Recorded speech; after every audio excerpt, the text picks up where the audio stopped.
Andeletto, mi andeletto. La idea de esta ponencia es agregar muchos datos nuevos que van a probar, creo yo, que en las comunidades judías del Caribe y Estados Unidos, el idioma español continuó por lo menos el siglo XVII y XVIII en lugares donde ya no se hablaba el español. Y ese es ustedes van a ver qué impresionante cantidad de documentos hemos encontrado y que representan, creo yo, que ya es una tesis que está comprobada con todos estos elementos. Vamos empezando entonces, pero la idea, como soy profesor, docente, etcétera, tengo una introducción sobre la importancia que tuvo el español para los judíos sefardíes en todas las épocas, desde el inicio del español, ¿sí? Adelante. Los judíos y el idioma español. Dice exactamente, decía Carlos Fuentes, en el tercer Congreso Internacional de la Lengua Española, decía: somos lo que somos y hablamos lo que hablamos porque los judíos de la corte de Alfonso el Sabio impusieron el castellano, lengua del pueblo, en vez del latín, lengua de la clerecía, a la redacción de la historia y las leyes de Castilla. Es decir, teníamos la iglesia, se expresaba en latín, los árabes se expresaban en árabe. Los judíos no podemos usar el idioma hebreo porque es un idioma sagrado. Entonces fueron los judíos los primeros que escribieron el español, ¿sí? Indoamérica también es Hispanoamérica gracias a las tradiciones hebreas y árabes de España. Adelante. Dice Ángel Alcalá, un investigador del año 2011, dice: el idioma español en buena parte fue bautizado en agua judía, ¿sí? Frase gigantesca, ¿no? Adelante. Y sigue Ángel Alcalá diciendo: algunos de los máximos intelectuales y escritores, Fernando de Rojas, Francisco de Licado, Alfonso y Juan Vives, Francisco de Vitoria, Bartolomé de las Casas, Miguel Servet, Fray Luis de León, agregaría Santa Teresa de Jesús, San Juan de la Cruz, etcétera, etcétera, etcétera, eran de linaje judío o tenían algún linaje judío, ¿sí? Les recuerdo que los judíos fueron expulsados de Castilla y Aragón en 1492 y sus colonias, ¿sí? Y en Portugal se los obligó a la conversión forzosa en 1497. De ahí hay una diáspora sefardí mediterránea y una diáspora sefardí occidental. Yo voy a trabajar en la diáspora sefardí occidental.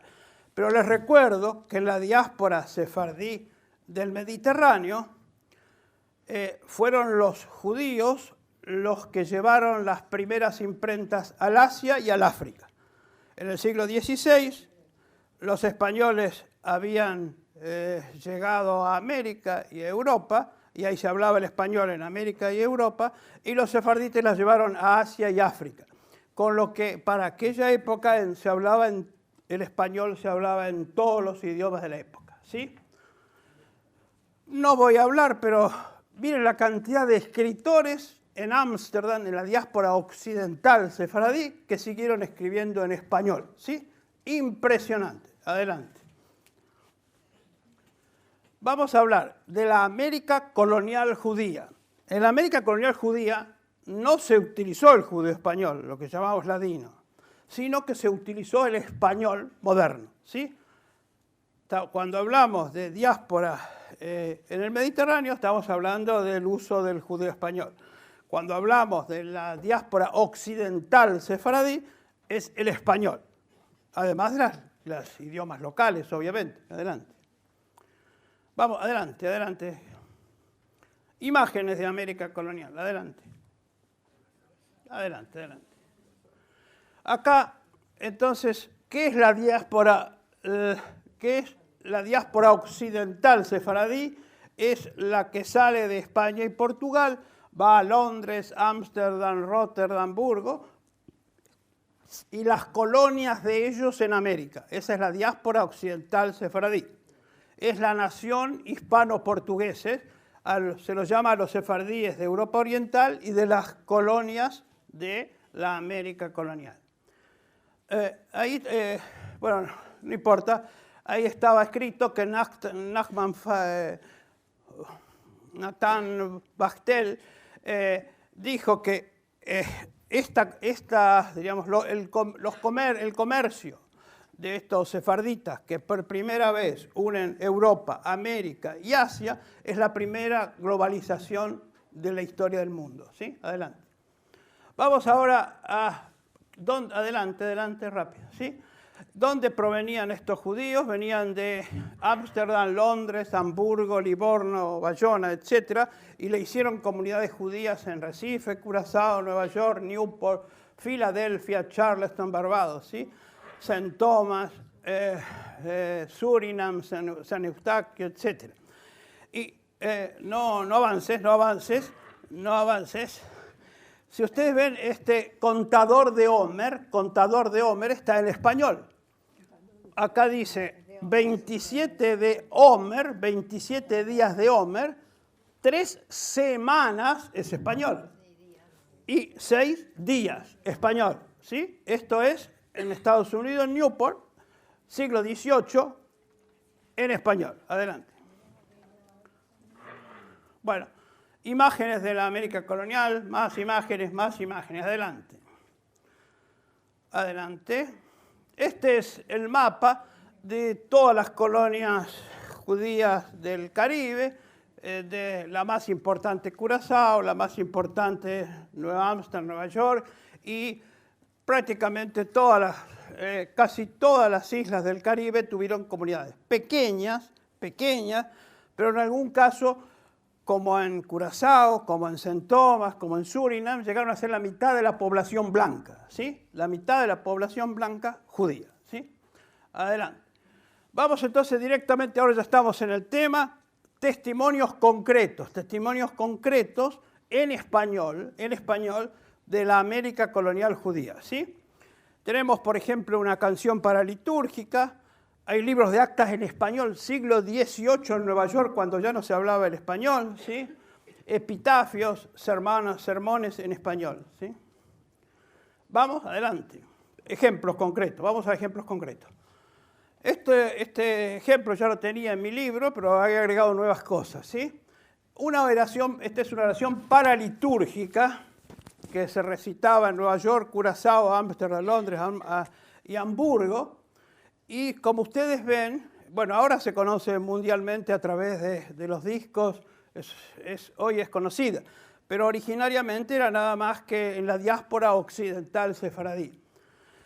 Bendigamos al Altísimo, al Señor que nos crió, démosle agradecimiento por los bienes que nos dio, bendigamos al Altísimo por su ley primeramente, que liga nuestra raza con el cielo continuamente.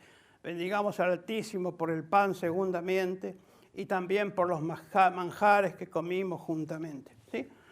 Conseguimos un vaso de agua. Dale. Adelante. Vamos ahora con cosa concreta. ¿Sí?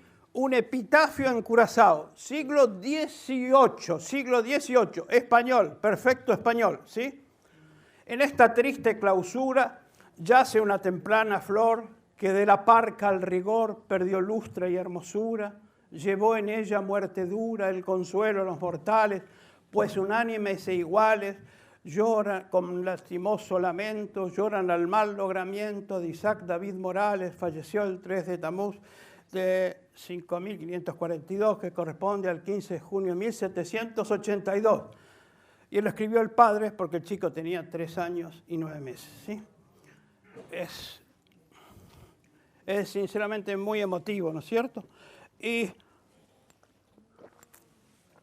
como curiosidad, el cementerio se encuentra al lado de la refinería de Shell y está casi destruido por la polución. Le pregunté al directivo de Curazao por qué no se quejaban y que Shell estaría de acuerdo en indemnizarlo. Pero si aceptaba en un lugar, tenía que aceptarlo Shell en todas partes del mundo. Entonces, no lo va a aceptar. Adelante. Miren, otro epitafio.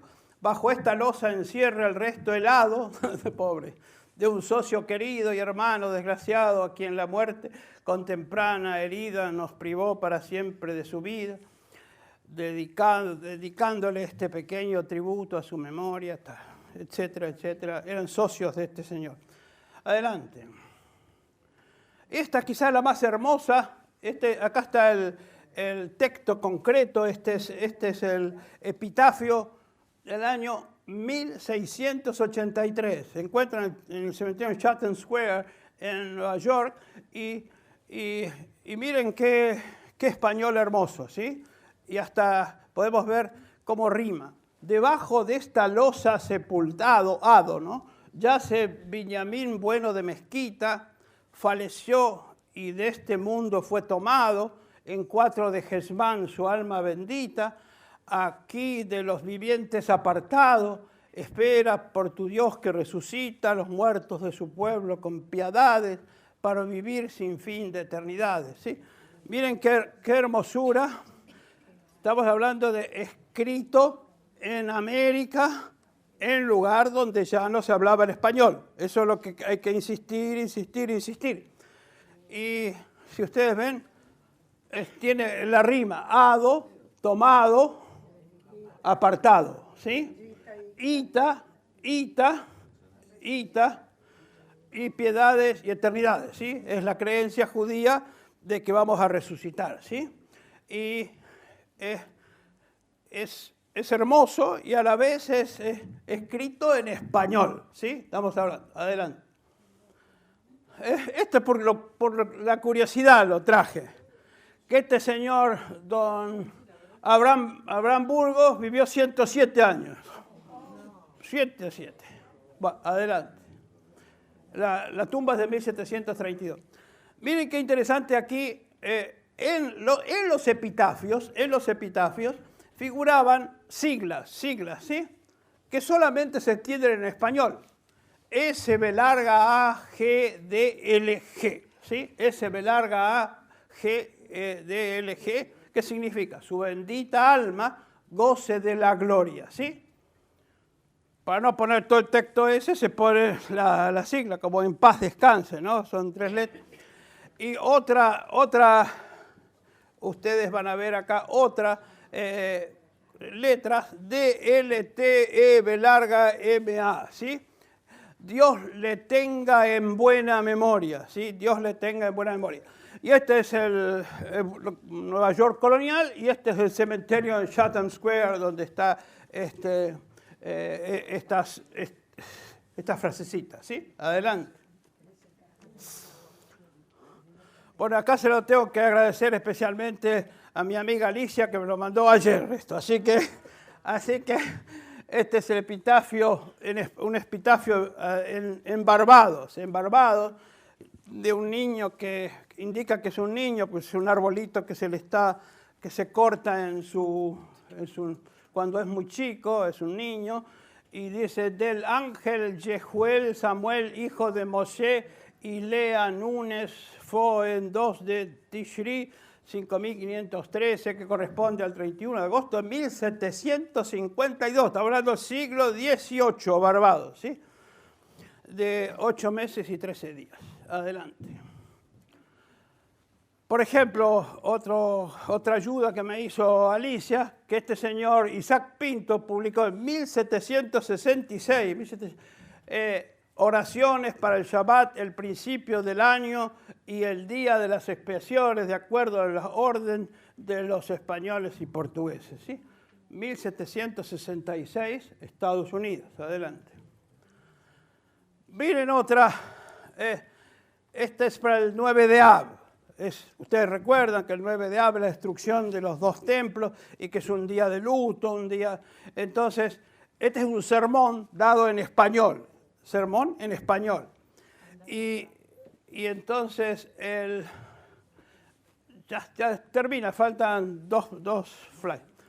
Entonces, este sermón dice, lo importante del sermón no es tanto el texto, sino que se decía en español, lo que, digamos, corresponde entender que la gente lo entendía.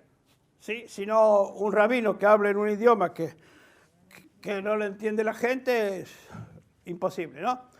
Este es un texto de luto, pero es el día del 9 de Av. Hermanos, casa de Israel, oíd, en esta triste y funesta noche cumplen tantos años que fue destruida nuestra casa santa segunda por los crueles romanos. Y desde entonces fuimos captivos de nuestra tierra y esparcidos por las 4 partes del mundo, sin rey ni establecimiento, siendo el escarnio de la gente y el exprobio de las naciones. Cayóse la corona de nuestra cabeza, infeliz de nosotros que pecamos. ¿Sí?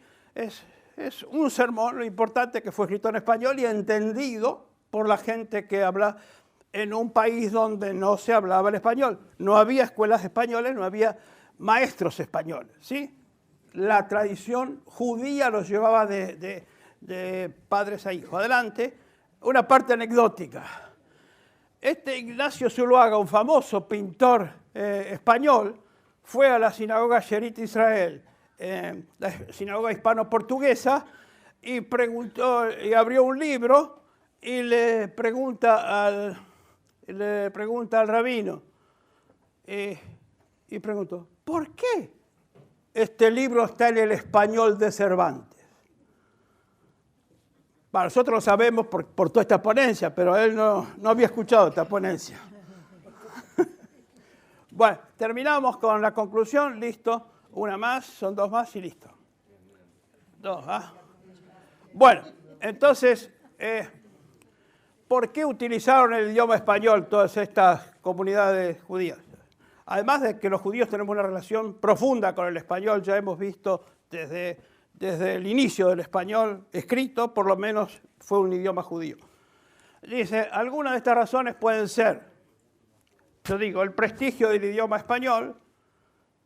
Otra razón puede ser la necesidad de comerciar con las colonias españolas, ¿no? La necesidad de que eran colonias que dependían de la relación con las colonias españolas, y la fidelidad de los sefarditas con su lengua de origen, eso es un elemento.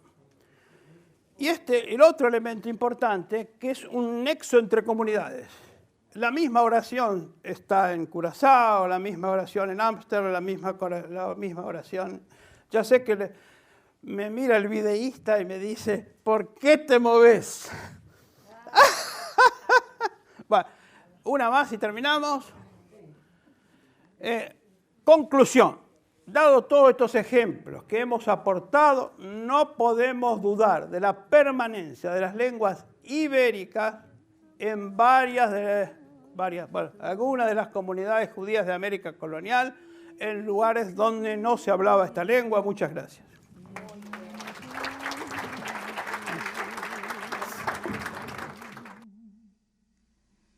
Más te quiero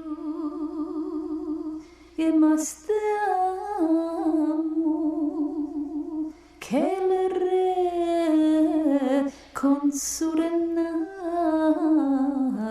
hay, que el rey con su renato. Que nada, quisiera agradecerles enormemente esta posibilidad de introducirme en un grupo tan selecto, totalmente extranjera a sus tradiciones y culturas. He venido más que nada a aprender, mucho más que a mostrarles un trabajo que es bastante humilde, pero bueno, se los presento como el trabajo que me permitió comenzar con mi enamoramiento hacia esta lengua, la lengua sefaradí, y empezar a estudiarla. Así que bueno, obviamente desde el momento en que comencé a trabajar con esta lengua, lo que priorizó y lo que tuve necesidad inmediata de solucionar era esto, de poder ingresar en este grupo selecto para poder aprender sobre sus costumbres, sus tradiciones y poder entender la lengua realmente como es, porque la lengua es el reflejo de una cultura. Entonces, para poder comprender mejor la lengua, sin dudas, necesito conocer a su gente, así que les agradezco enormemente que me hayan dado la posibilidad de estar aquí. Bueno, mi trabajito, como les decía, es un trabajo sencillo, humilde, que hice durante mis estudios de máster en Valladolid. Allí conocí un grupo de investigadores que se dedican al estudio intentando llegar hacia una formalización de su gramática, de su estructura. Un grupo que si bien en este momento está trabajando intensamente en distintas cuestiones relacionadas con la lengua sefaradí, bueno, están trabajando sobre fenómenos puntuales para a partir de ahí ir creciendo en una sistematización de la lengua con una perspectiva digamos, contrastiva del español, o sea que trabajan tomando como punto de partida la gramática española, pero con la intención de elaborar una gramática de la lengua sefaradí independiente, viendo cómo se produjo su evolución y la lengua que al fin y al cabo es la que es y conocida hoy en día y que si bien no tiene quizás unos hablantes activos que le permitan crecer más quizás, o no, esperemos que eso no suceda, ¿no? Que realmente recobre su vitalidad, pero bien, los textos escritos, la cantidad de textos escritos nos permite a nosotros hacer una reconstrucción de sus características y bueno, como desde esta perspectiva gramatical nosotros consideramos que tenemos muchas cosas que decir que no solo contribuyen a pensarla a la lengua como una lengua con una fuerza particular propia, una independencia que le dé derechos a tomar decisiones, por ejemplo, sobre su escritura, que charlábamos recién con Liliana, sino que realmente es una lengua que debe ser estudiada en sí misma, más allá de su relación con el español.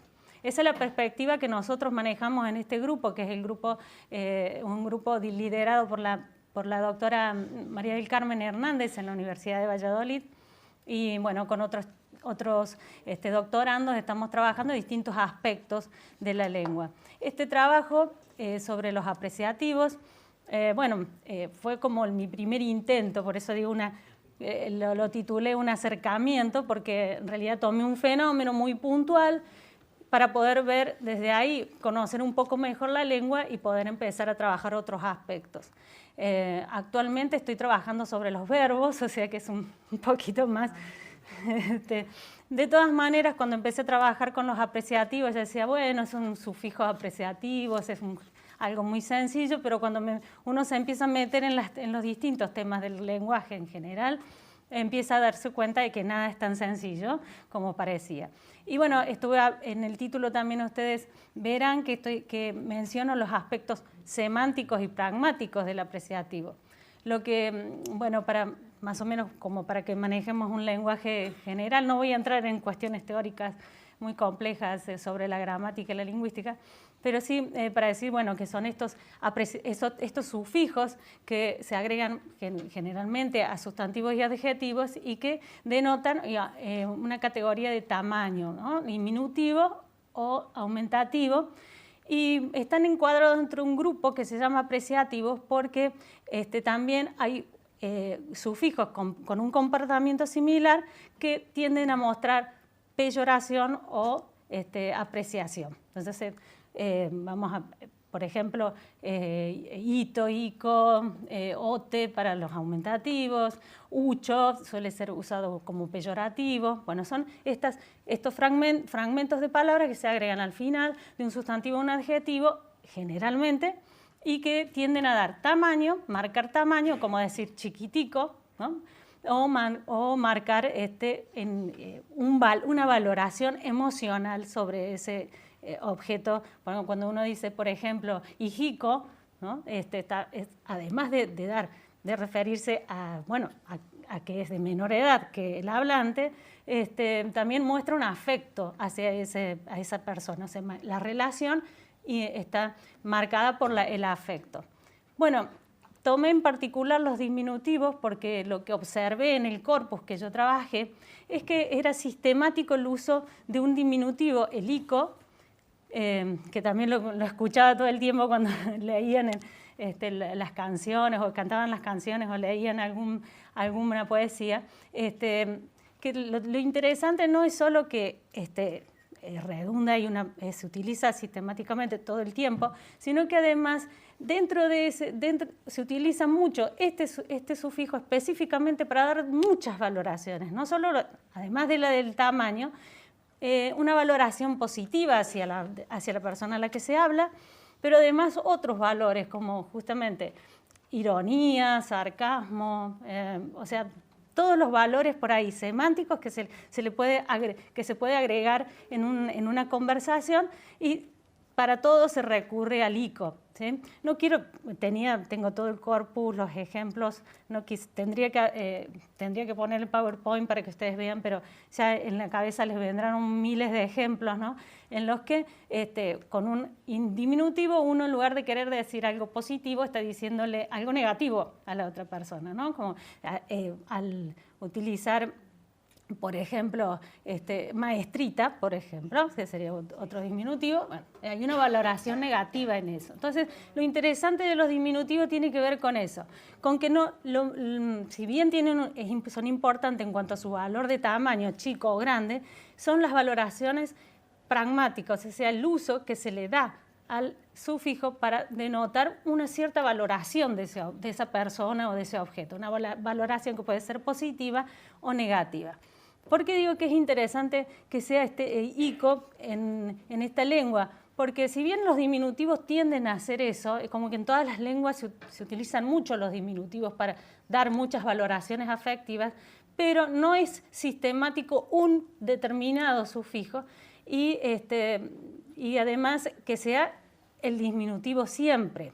Por ejemplo, ustedes sabrán que en Córdoba el que abunda es el on, ¿no es cierto? Bueno, para todo es on, basononon, todo es la repetición del on, ¿no es cierto? Bueno, este on es un aumentativo y sistemáticamente se utiliza para dar todas las valoraciones, ya sean positivas o negativas. Entonces, si nosotros lo comparamos entonces con el sefaradí, sería el diminutivo ICO el que toma esta valoración, que en el cordobés sería el on. ¿Bien? Entonces, hay algo sistemático en ese uso que es interesante y es propio de esta lengua. Además de que el ICO es un diminutivo que ha perdido vigencia en el uso del resto de los países hispanohablantes, o sea, hay zonas que todavía se permanece, pero el que luego de este periodo, bueno, en realidad esto sucedió porque justamente cuando los judíos se van de España, es el ICO el que está de uso preponderante. Entonces, cuando se retiran, el avance en la evolución del español ibérico lo llevó hacia el hito, ¿no? Que es el que se utiliza mayormente, por ejemplo, en Argentina o en cualquier país de hispanohablantes, ¿no? Pero el español sefardita mantuvo el ICO y, bueno, además que amplió sus usos, ¿no? Amplió los usos en el sentido de que no solo es de tamaño y positivo, sino que además es de valoraciones múltiples de acuerdo al contexto en el que se lo utilice, ¿no? Y eso era lo que hacía que fuese complejo trabajar con los diminutivos, porque hay muchas valoraciones que son puramente contextuales del momento del uso en esa situación determinada. Entonces, bueno, en un texto escrito, por ejemplo, se puede medianamente, por la lectura del resto del texto, saber qué valoración se le está dando, pero donde mayor riqueza tienen estos usos es en el habla, o sea, en la comunicación oral. Ahí es donde cobran matices inesperados totalmente este tipo de sufijos y aportan esos valores a las palabras. Y también tiene que ver, por eso les decía que era importante conocer a sus hablantes, en que tiene que ver con la propia idiosincrasia del pueblo. ¿Sí? Este tipo de cuestiones que tienen que ver con la pragmática, con el uso de las palabras, están íntimamente relacionadas con la cultura. Entonces, por eso es interesante poder acceder a textos orales, lo que yo en ese momento no pude hacer, ¿no? O sea que este trabajito que hice fue más que nada con respecto a textos escritos, textos que fueron tomados en unas actas de congreso de una recolección que hicieron un grupo de estudiantes hispanistas, son textos de unos folletos que se habían publicado en Salonia. Entonces, bueno, estos textos, de ahí saqué el corpus, y bueno, son textos de fines del siglo XIX también, lo que marca una fecha y un uso determinado de estas palabras. Actualmente, con mi trabajito sobre los verbos, que espero que me siga dando todo el esfuerzo, haciendo trabajar todo lo que me está haciendo trabajar, porque la verdad es que me entusiasma mucho. Pero bueno, yo quisiera trabajar con textos más modernos.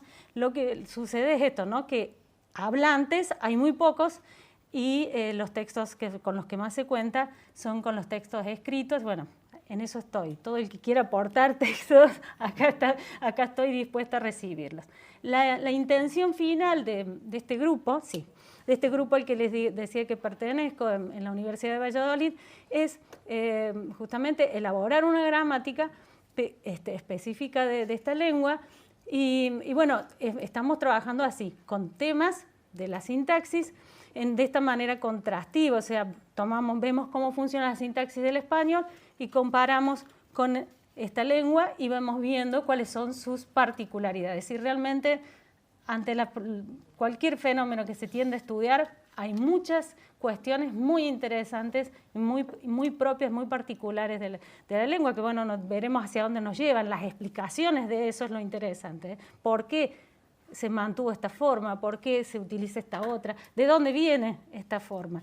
¿No? Bueno, también puede servir, lo charlábamos a veces, como también para dar estos fundamentos que nos permitan hacer algún ruido político, ¿no? Es decir, a nivel lingüístico, ¿no? Bueno, cuáles son, qué derecho tiene la Real Academia sobre las normas lingüísticas del español sefardí, qué nos pueden imponer desde ahí y qué no, por supuesto, ¿no? Muy bien, bueno, eso es básicamente. Muchas gracias. Que son cuatro. Los del rey tienen caballos y antes que nada es agradecer el espacio para traer el tema del arte, que igual esta vez es medio desde una perspectiva histórica. Gracias a María por convocarme, siempre no la encuentro, María estaba por ahí, ahí está, por convocarme siempre para darles el lugarcito a las artes visuales, al arte sefaradí. Y bueno, lo que preparé para hoy en realidad es parte de un trabajo que hice en Nueva York, un trabajo de investigación sobre la Biblia de Cervera. Y en realidad lo que tiene de particular este trabajo es que ahora les voy a presentar la Biblia de Cervera, pero es un PowerPoint. Entonces quiero primero hablar un poquito, les presento eso, porque si no va a ser como mucho movimiento. En lo que sería la historia del arte judío, uno de los pilares del arte judío son los manuscritos hebreos iluminados, que son manuscritos, en hebreo, con ilustraciones de todo tipo, decorativas o más ilustrativas, depende del manuscrito. Y lo que se tiende a hacer en la investigación de los manuscritos hebreos iluminados es a estudiar la iconografía, el contenido, las ilustraciones, el texto, más el manuscrito en sí mismo. El estilo, el contexto en el que se produce, etcétera, todo relacionado al momento de la producción del libro en sí. Y a la sociedad en la que se crea, ¿no? En el contexto histórico de producción. Y lo que traigo yo en esta investigación es la investigación de la proveniencia del manuscrito que hice para el Metropolitan Museum of Art, para el Departamento de Arte Medieval, que tiene un programa en el que trae todos los años, o 2 veces por año, manuscritos de diferentes bibliotecas del mundo, bibliotecas públicas, manuscritos hebreos, donde se presentan en el museo, en el Departamento de Arte Medieval, en la zona de arte medieval, junto con objetos de la colección del museo. ¿Se entiende? Se muestra el manuscrito, y en el proceso de investigación para elegir cuáles son los manuscritos que se traen, que ya se ya se expuso en el 2012, 2011, sí, la investigación fue en el 2010, así que en el 2011 ya se trajo para la época de Hanukkah, para diciembre. Lo que investigué yo fue la proveniencia del manuscrito, que quiere decir todo lo que pasa una vez que ese manuscrito se termina, empieza a ser usado para estudiar, para liturgia, bueno, depende del manuscrito, en este caso es una Biblia, y lo que veo en esta investigación es todo lo que pasa con ese libro, porque al ser un manuscrito de Sefarad, con la expulsión, el manuscrito te vienen distintos dueños, se va moviendo por el mundo, no es una obra de arte medieval que uno ve, por ejemplo, en las catedrales, una sinagoga. Ese tipo de obras son obras que no son móviles. En este caso estamos hablando de una obra que se va moviendo en el espacio, y así es como también tiene como una historia que comienza desde el día que es terminado el manuscrito. Bueno, y la historia es de cómo llega este manuscrito a la Biblioteca Pública, Biblioteca Nacional de Portugal, en comienzos del siglo XIX, más específicamente en 1807. 1807, si no me equivoco. Ya ahora cuando les muestro y después les leo la ponencia, así hacemos más ordenado.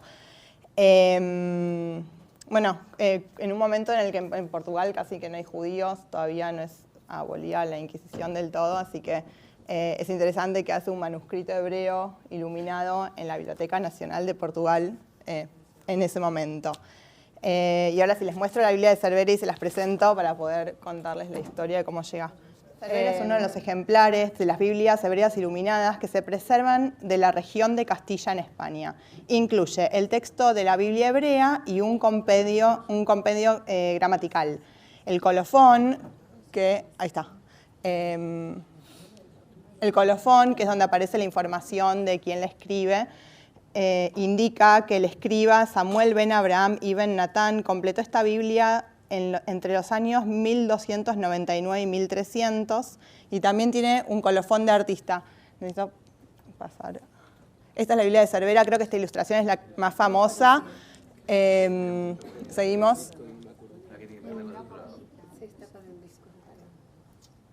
Lo que ven arriba es el código con el que aparece identificada la Biblia en la Biblioteca Nacional de Portugal, que es BNP, que es Biblioteca Nacional de Portugal, MS manuscrito hebreo, y el número 72 es el número que tiene el manuscrito. ¿No se ve? Ah, bueno.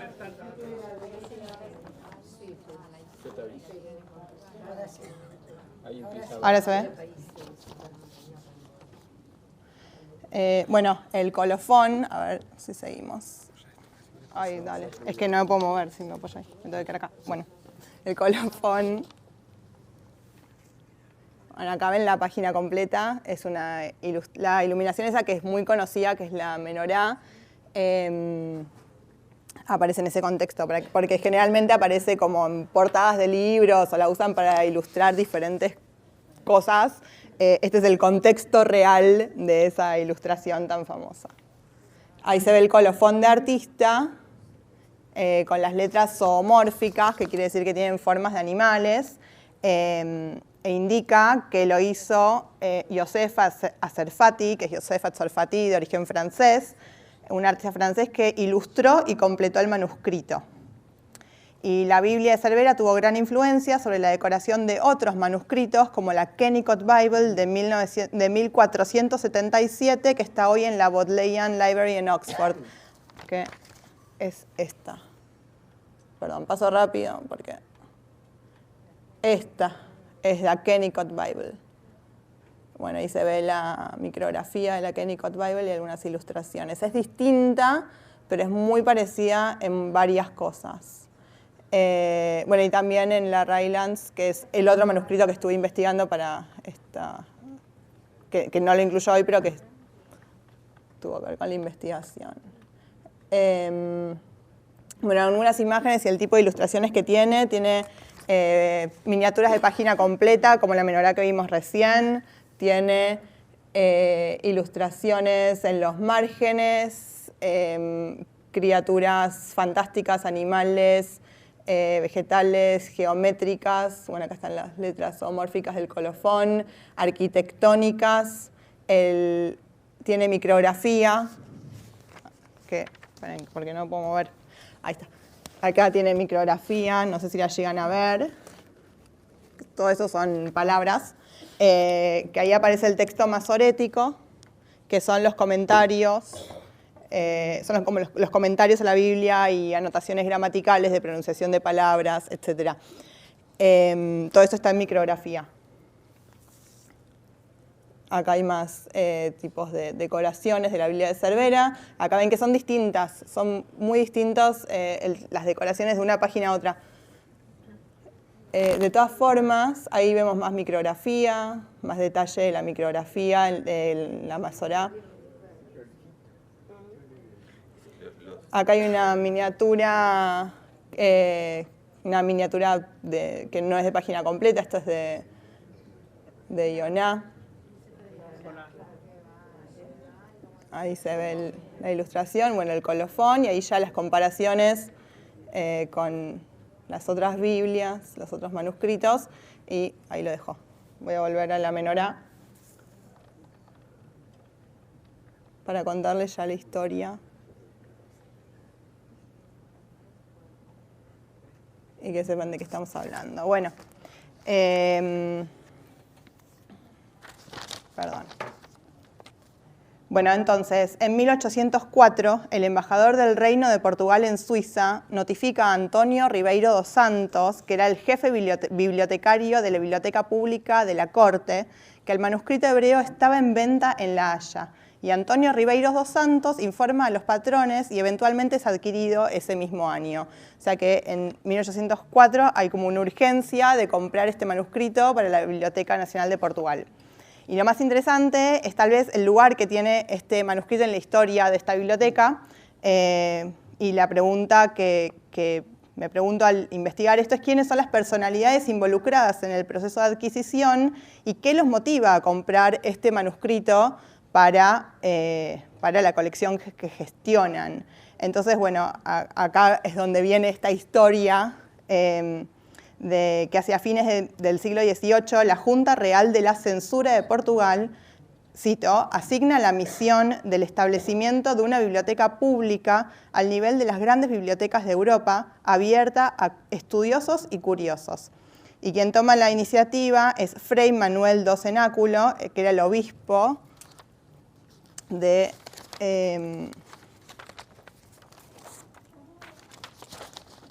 era obispo de Bella y arzobispo de Évora, quien cuenta con los fondos de un subsidio literario para comprar libros y manuscritos para la biblioteca pública, y así como también para la creación de un museo de raridades, citando, ¿no? Siguiendo con la iniciativa de Fray Manuel do Cenáculo, la reina María I funda la Biblioteca Nacional de Portugal en febrero de 1796, como la Biblioteca Real Pública de la Corte, y su colección principal viene de la Casa dos Libros de Bella. Sí, acá abajo. Sí.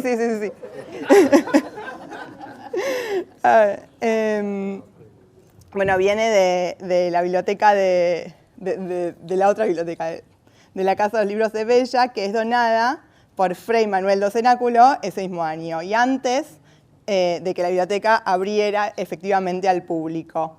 Y es él mismo quien lo designa a Antonio Ribeiro dos Santos como su primer jefe bibliotecario para esta biblioteca.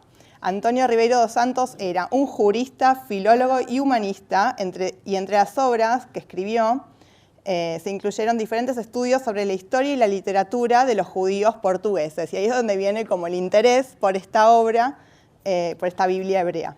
Nacido en Oporto, Portugal, en 1745, estudia con los jesuitas en Río de Janeiro, Brasil, y regresa a Portugal en 1764, donde estudia Derecho Canónico en la Universidad de Coimbra. Mientras dicta clases en esa misma universidad, es nombrado, cito, bibliotecario de la biblioteca de la universidad, por quien era su rector en ese momento, don Francisco de Melo, en 1777. Bueno, cuando completa su disertación, que se titulaba De sacerdocio et imperio, obtiene el título de doctor de la Universidad de Coimbra y después reorganiza toda la biblioteca de la universidad para fomentar el progreso de la institución. Bueno, redacta pautas, etc., y después pasa a la Biblioteca Nacional de Portugal. Y una de las cosas que hace es que proporciona sugerencias sobre cómo deben ser seleccionados los libros y sostiene que el patrimonio debería aumentar y actualizarse permanentemente con las últimas obras literarias, artísticas y científicas, y esto es lo interesante, incluso aquellas prohibidas por la Junta de Censura Real. O sea, era un revolucionario. Claramente estaba comprometido con la difusión del conocimiento y propone hacer que las colecciones de la biblioteca sean disponibles al público general.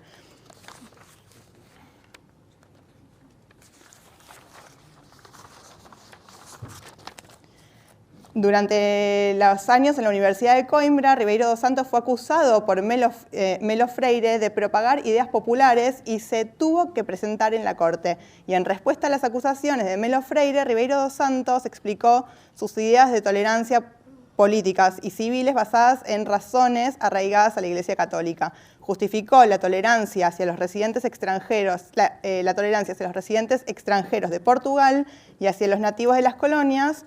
Se refirió a la pérdida que resulta de la intolerancia hacia los judíos que tuvieron que escapar o que murieron y que escaparon como conversos de Portugal y que solamente pudieron volver a la fe judía en Holanda, Inglaterra y Suiza. Y seguramente esto fue todo en el espíritu de la Revolución Francesa, que no está lejos en el tiempo. Y en ese contexto se origina también su estudio intelectual de los aportes de los judíos portugueses a la cultura nacional portuguesa. En sus memorias, Ribeiro dos Santos publica una serie de memorias sobre la literatura sagrada de los judíos portugueses y de hecho estas memorias resumen la historia de la producción literaria de la comunidad judía de España y Portugal desde el comienzo de la monarquía hasta la expulsión y bueno, él creía en los aportes de los judíos a la cultura portuguesa, particularmente la literatura, y lamentaba mucho que ello haya sucedido. Además,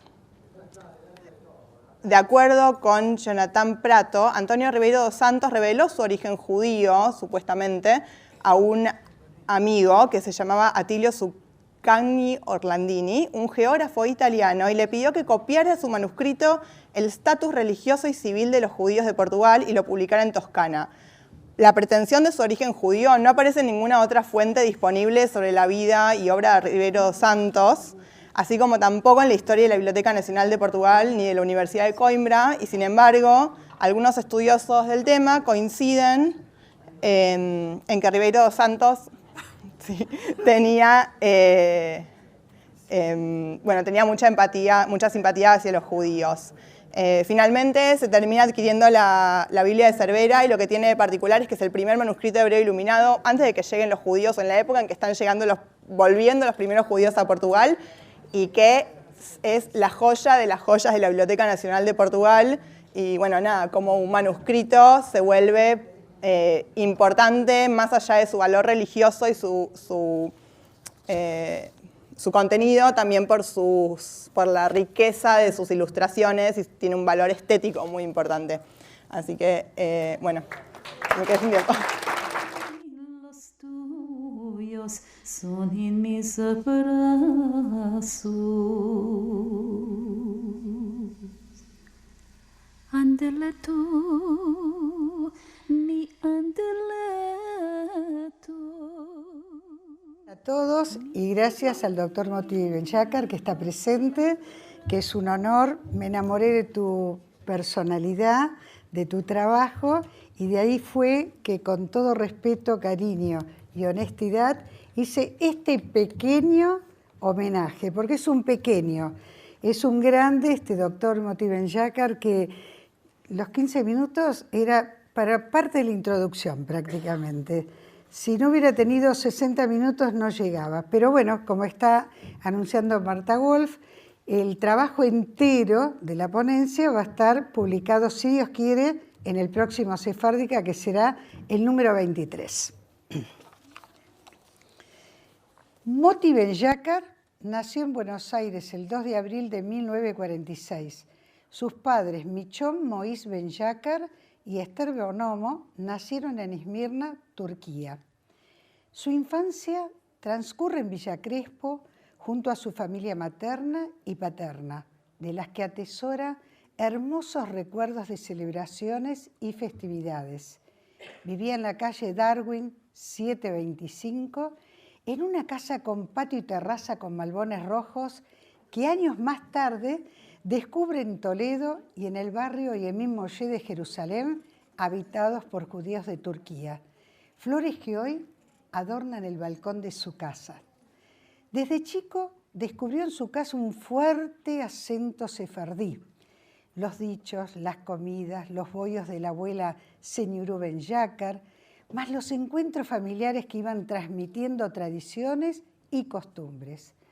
Los encuentros familiares en la casa de su abuela, Alegre Bonomo, donde participaban alrededor de 50 personas en estas grandes terrazas de su casa, y de los tíos Alejandro Bojor Ben-Yakar, Roberto y Victoria Bonomo, se sumaban a esas reuniones los Bonomo, Silicaro, Vegas y amigos y parientes más lejanos, todos sefaradín de Esmirna, presentes las tías Alegre Vegas, Coca Bonomo de Cohen, Tita Bonomo de Silicaro, que salían a cantar y bailar. Las emociones y alegrías transportaban a tierras lejanas, donde todos festejaban y sentían que la Argentina era su lugar y país de pertenencia. Moti, curioso desde pequeño, le preguntaba a los padres y a los tíos si no extrañaban Esmirna. La respuesta era siempre la misma: vivían muy bien y estaban contentos aquí. Pero años más tarde, Moti rescató que en Turquía habían vivido momentos duros e intensos. Cuando le preguntan en qué época se inicia profesionalmente a la dinámica e interacción de grupos, Moti responde que comenzó en la terraza de su casa, comiendo chiches y bulgur junto al compás de los cantos y bailes de la familia.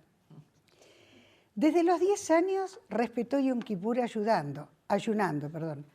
Concurría al templo de la calle Camargo, donde en Rosh Hashaná era llamado su tío Alejandro Ben-Yakar a la Torá y su padre para Kippur. Momentos que quedarían marcados de por vida. También cuando pasaban el limón con clavos de olor minutos antes que el tío José Silicaro tocara el shofar. Rosh Hashaná y Kippur fueron momentos especiales en su infancia. Recuerda a su madre elaborando con 1 o 2 semanas de anticipación los kadaif y las baklavás. Emocionado expresa que la figura de la abuela alegre David de Bonomo casi marcó su futuro camino. Los viernes por la noche y demás festividades, su casa era un punto de reunión familiar, saboreando el salado, los bollos, el arroz, las bamias, etc. Sentada esta, leía el diario para estar informada de todo lo que acontecía en el mundo y el país. Mujer que durante varios años presidió la Bitzo Sefaradí. En una de esas reuniones, Moti se encontró frente a un mapa de Israel, sintiendo algo particular como diferente. El contacto con el judaísmo se acrecentó en la época del Bar Mitzvah, cuando comienza a frecuentar el Club Shalom, institución identificada con la vida sefaradí. Comenzó a entrelazar amistades que se transformaron en amigos de toda la vida y junto a ellos comenzó a aprender contenidos acerca del judaísmo que hasta ese momento le faltaban. Para su bar mitzvah lo prepara el moré Franco, que vivía en Villa Crespo. Si bien no entendía lo que leía, sentía que era algo muy importante. La ceremonia la realizó en el templo de la calle Camargo y el festejo en el Club Shalom, donde se alimentó de cultura, música y sobre todo del mundo judío, comenzando de joven a trabajar como madrij. Años que se forma el grupo Movimiento Educativo Tejetzakna, movimiento sionista con el objetivo de acercar jóvenes y mayores a las esencias culturales de las raíces sefaradím. Comienza el contacto con enviados de Israel, realizaban cursos de capacitación para formar un movimiento como los ashkenazíes, pero sin perder la pertenencia sefaradí mientras cursaba la escuela comercial para continuar la tradición familiar en el comercio de los cueros. Sintió que no era su camino, a pesar que no había tío ni primo que no estuviera involucrado en los cueros. Para su padre era obvio que su primogénito iba a continuar, pero cursando el tercer año se pasó a la Escuela Normal de Profesores Mariano Acosta mientras trabajaba en el comercio de su padre. En plena juventud, llena de ideales y sueños, comenzó la docencia en niños. Al finalizar la escuela secundaria, le propusieron pasar sus exámenes y enviarlos al Majón de Madrigim Hus Laaretz, centro de formación para instructores de la diáspora. Aceptó pensando que en Israel iba a poder rescatar datos importantes de la cultura sefaradí que hasta ese momento no encontraba en Buenos Aires. En 1964 viaja a Israel, estudia historia judía, hebreo, Tanaj, etc. En el barrio Yemim Moshe de Jerusalén, habitados por judíos de Turquía, encontró gente conocida de sus abuelos que relataban la vida y costumbre en Esmirna, mientras era invitado con un café acompañado de borrecas y bollos. Un momento importante ocurrió cuando preguntó quién se ocupa de la cultura sefaradí. Inmediatamente le respondieron Isaac. Se comunicó y concretó un encuentro en Tel Aviv donde éste realizaba sus actividades. Era un hombre de tez morena, bajo, de gruesos anteojos. Percibiendo el entusiasmo de Moti por la cultura sefardí, se comprometió en entregarle material para traer a la Argentina.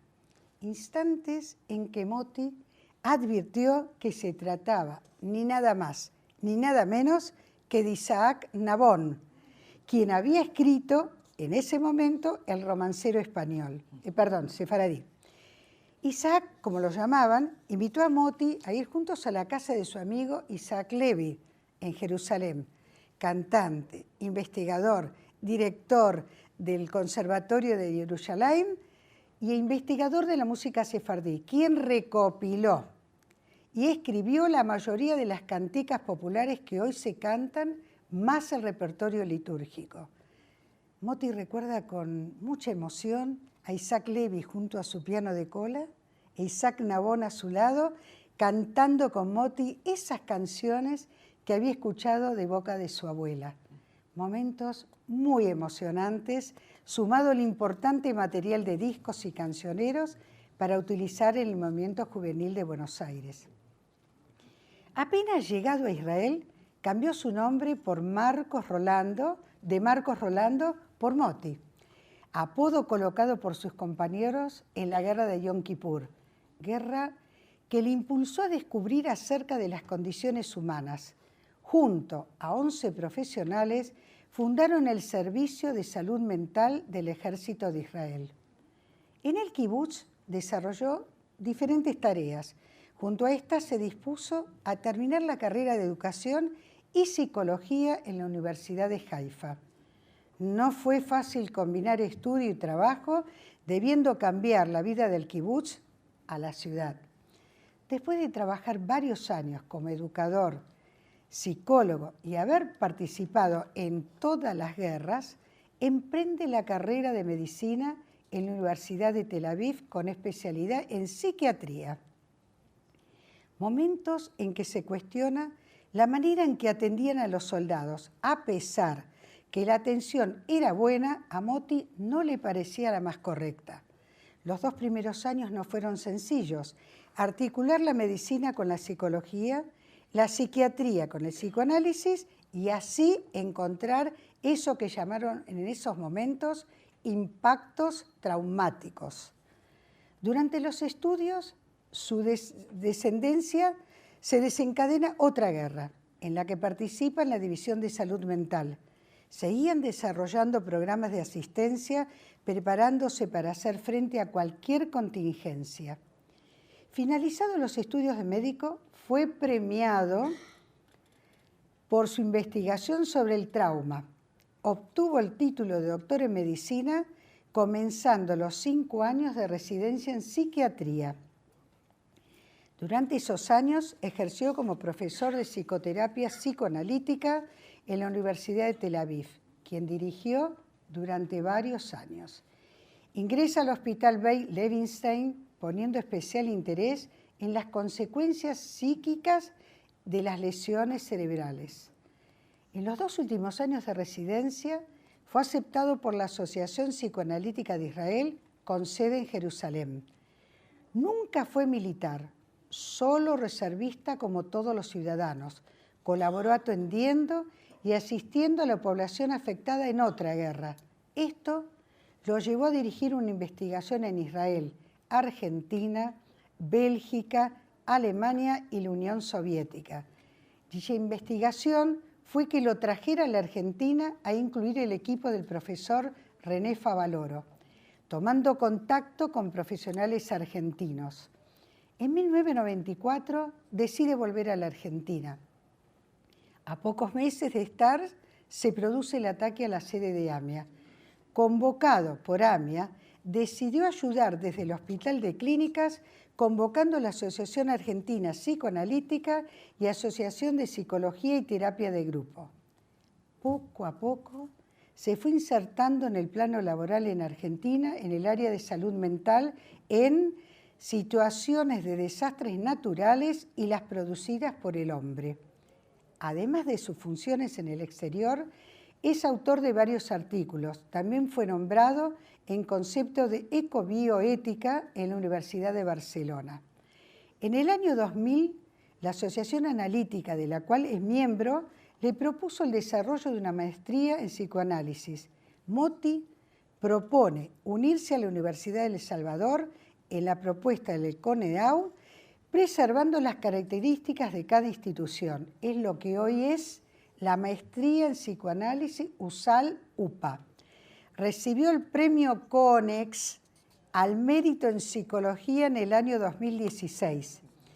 La identificación con todo lo aprendido de la cultura sefaradí lo llevó a leer escritos de Maimónides para encontrar el modo en que el médico debe actuar con los principios de entonces, siendo uno de los motivos que se acerca a la ética profesional, una de las temáticas en que él está abocado.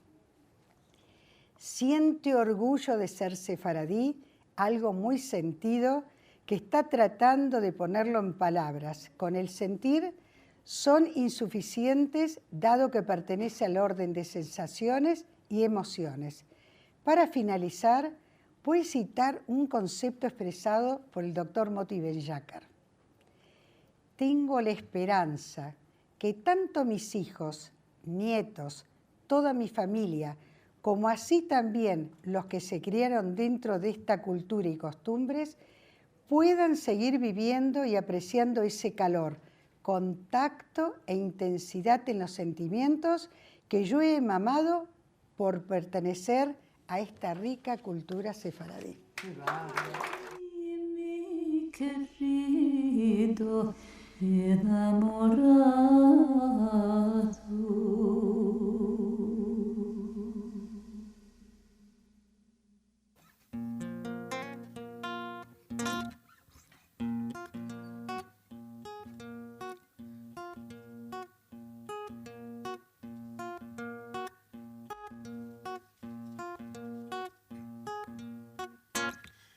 En el café de amanecer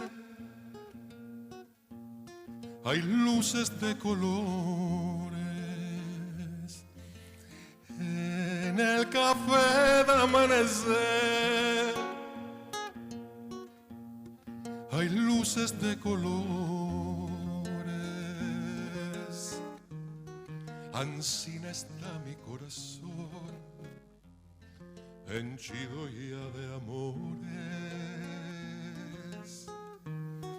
Ansina está mi corazón, henchido ya de amores.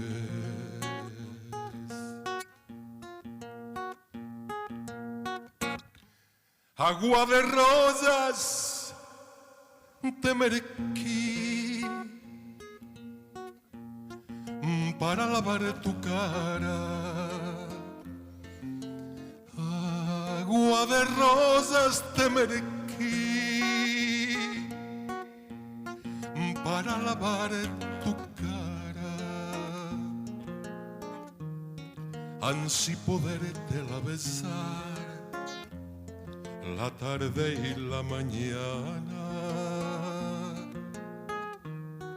ansí poderte la besar la tarde y la mañana.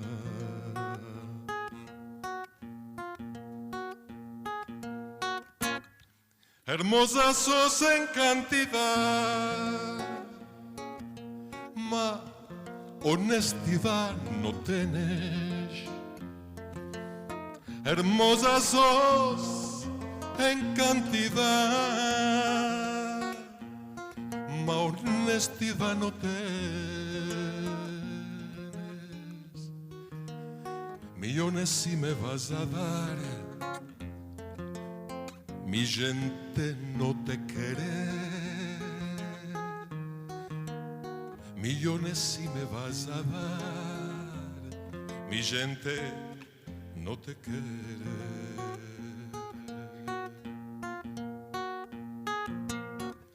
Por la tu puerta voy a pasar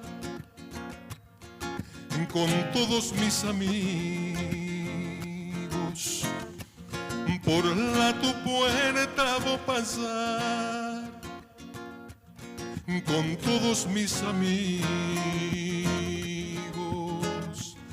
y en tu ventana voy a posar tañendo el mandolino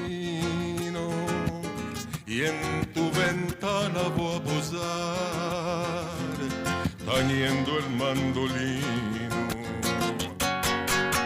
Y en el café de amanecer hay luces de colores. En el café de amanecer hay luces de colores. Ansina está mi corazón henchido ya de amores. Ansina está mi corazón henchido ya de amores.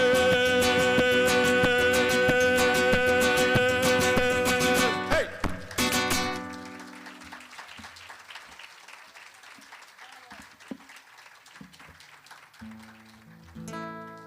Muchas gracias, buenas noches. Café de Amanecer.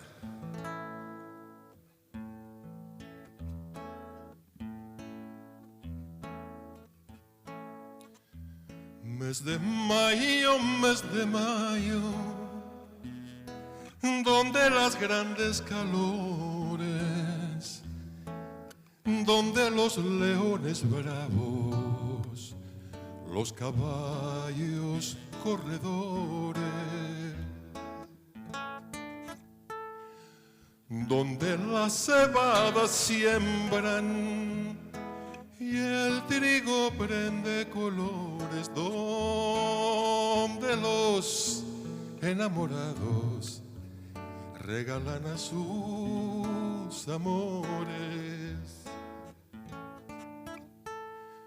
Unos les regalan lirios y otros les regalan flores, pero yo, triste de mí, me encuentro en estos rincones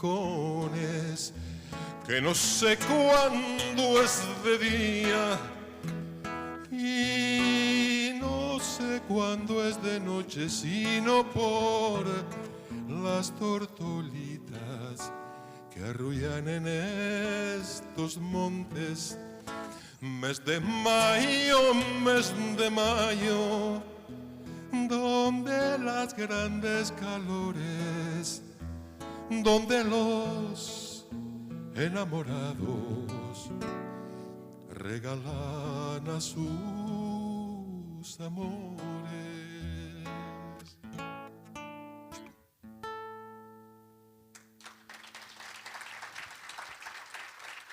Muchas gracias.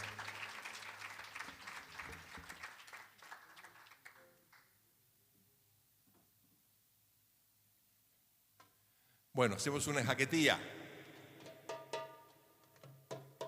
Cantares de Tetuán.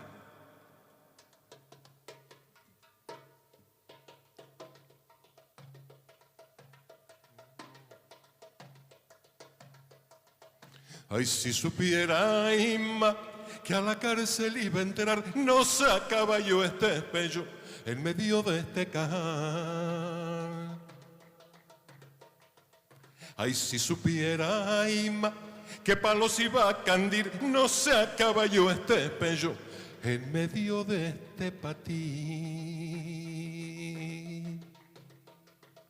Ay, si supiera, Inma, qué palos iba a llevar, no sacaba yo este espello en medio de este filar. Y yo vine a Tetuán a tocar el violín y una viudita se enamoraba de mí.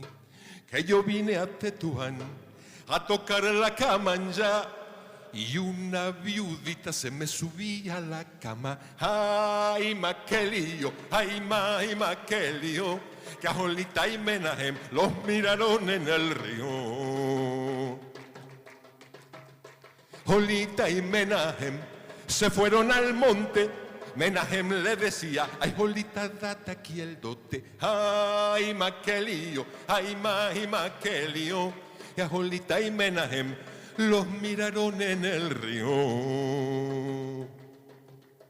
Asoplase el lomo con alma y corazón, asoplando estoy baba que la nafeya se voló. Ister la de Hanafa peleó con la vecina, le robaron 2 tortas del armario de la cocina y le dice a Moshe, ay Moshe mi alegría, que este es la guesera que nos robaron de día. Se comieron el pescado, nos dejaron las espinas. ¿Cómo quieres que te compre zapatito y media fina? ¡Ay! Ay, maima, ¿cómo lo haré? Pide por mí que me casaré. Ay, maima, ¿cómo lo haré? Pide por mí que me casaré. ¡Ay, guau!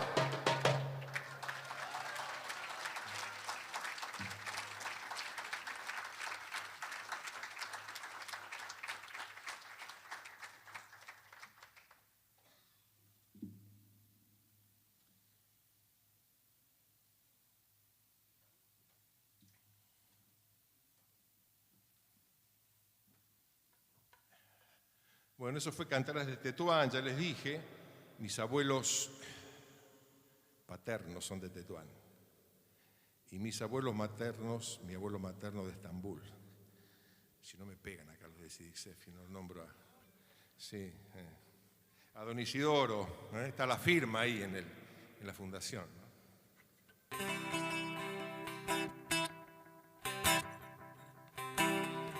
O sea que este es un instrumento turco. Se llama baglama, saz le dicen también, ¿no?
el Dio bendice molta mazal. Aman, aman, aman, aman, aman, el Dio bendice molta mazal. Hey! Purim, purim, purim, lado, Pesach, Pesach, en la mano. Cuando le está diciendo a los nietos, a limpia el polvo, cantones y techos.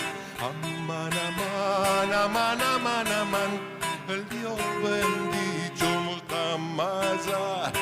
Aman, aman, aman, aman, aman, el Dio bendice molta masa.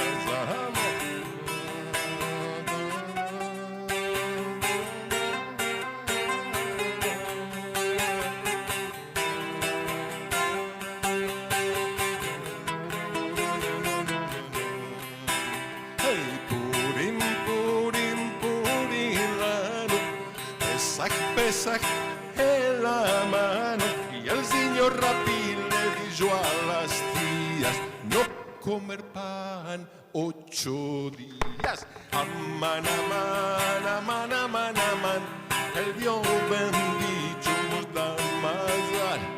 Aman, aman, aman, aman, aman, el Dios bendito molta mazal. Aman, aman, aman, aman, aman, el Dios bendito molta mazal. Aman, aman, aman, aman, aman, el Dios bendito molta mazal. Aman, aman, aman, aman, aman, el Dios bendito molta mazal. Aman, aman, aman, aman, aman, el Dios bendito nos da mazal. Hey!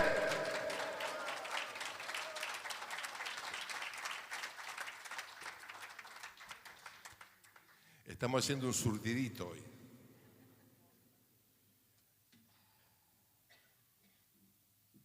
Estuve el sábado pasado haciendo un recital en Amia, lo llamamos Flamenco Sefaradí, asociándonos acá al amigo, que hacemos a veces una fusión, que están muy emparentadas los dos ritmos, las rítmicas, las escalas, así que nos llevamos muy bien con los músicos del flamenco. Y entonces les digo, bueno, le hablaba de la cultura sefaradí. Acá no hace falta hablar porque todos saben lo que es, pero en Amia son casi todos rusos. Es así. Entonces, le digo, bueno, la cultura tiene muchas cosas, muchos condimentos, entre ellos las bendiciones. En la boca del sefaradí siempre hay una bendición a flor de labios. Y uno me grita, ¿y las maldiciones? También, también. Entonces me dice, bueno, decite alguna maldición y después decir las bendiciones. Y bueno, estamos. Entonces, son en jaquetía estas. Entonces, no tengas uña para rascarte.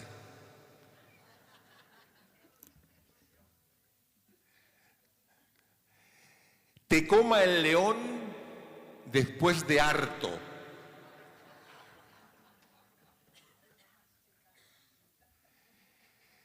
Te eches a la mar y te trague una ballena.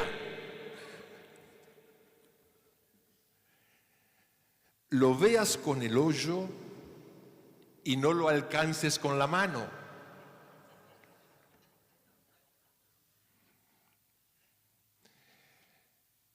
Si hablabas un poco fuerte, si gritabas, te griten al oído y no lo oyas. Y si se te caía algo, se te caiga la casa encima.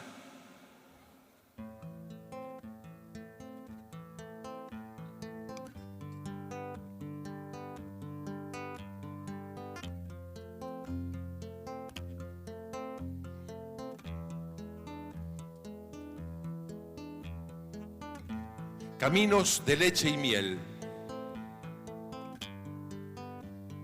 con bien y con salud, veamos tu cara. Con bien vayas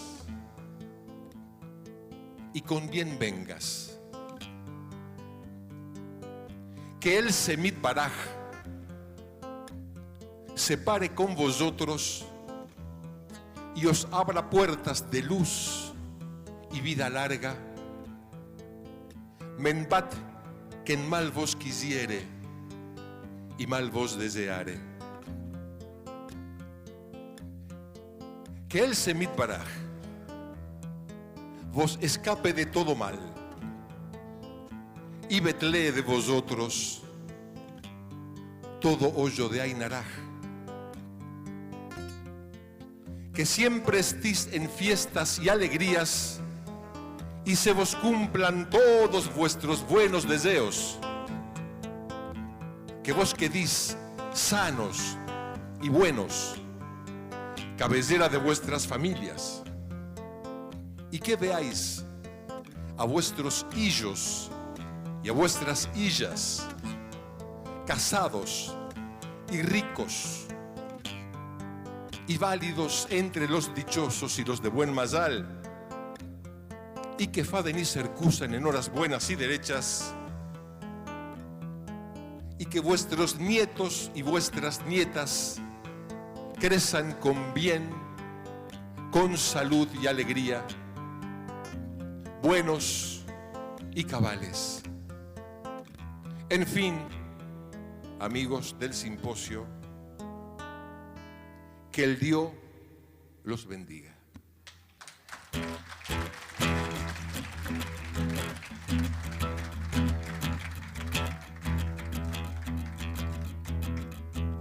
Para el fin del Shabbat,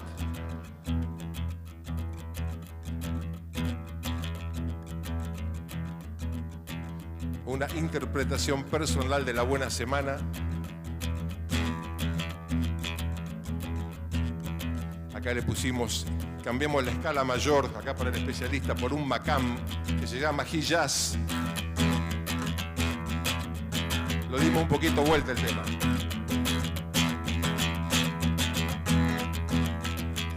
Buena semana, mos del Dios. Buena semana, mos del Dios. Buena semana, mos del Dios, alegres y sanos. Buena semana, mos del Dios, alegres y sanos. A mis hijos bendecir, a mis hijos bendecir, que me los deje el Dios vivir alegres y sanos. Buena semana, mos del Dios, alegres y sanos. Buena semana, buena semana, buena semana, mos del Dios.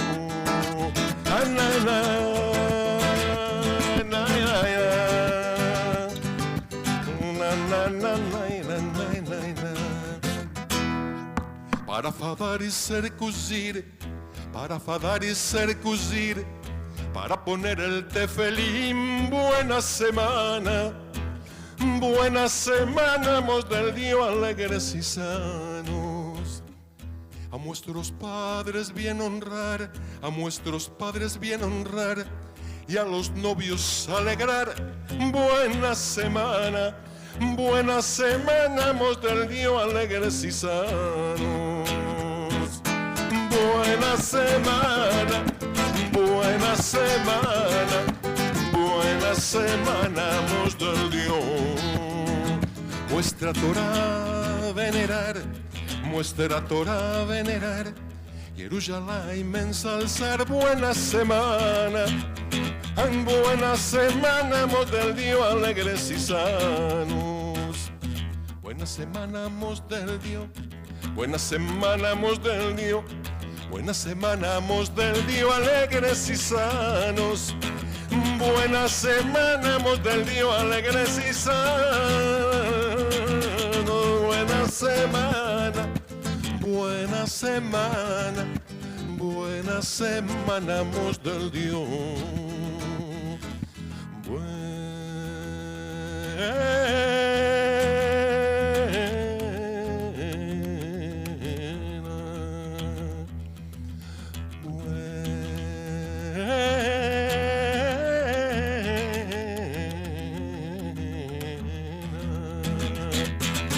Buena semana, buena semana, buena semana mos del Dios. Buena semana, buena semana, buena semana. Buena semana y buena semana, buena semana mos del Dios. Buena semana y buena semana, buena semana mos del Dios.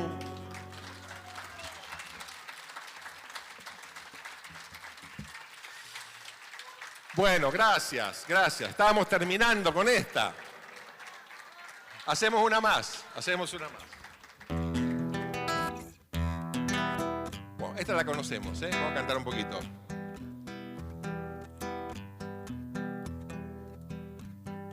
Adiós, adiós, querida.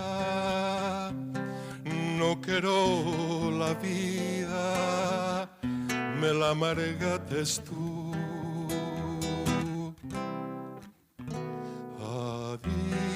Adiós, adiós, querida. No quiero la vida, me la amargaste tú. Tu madre cuando te parió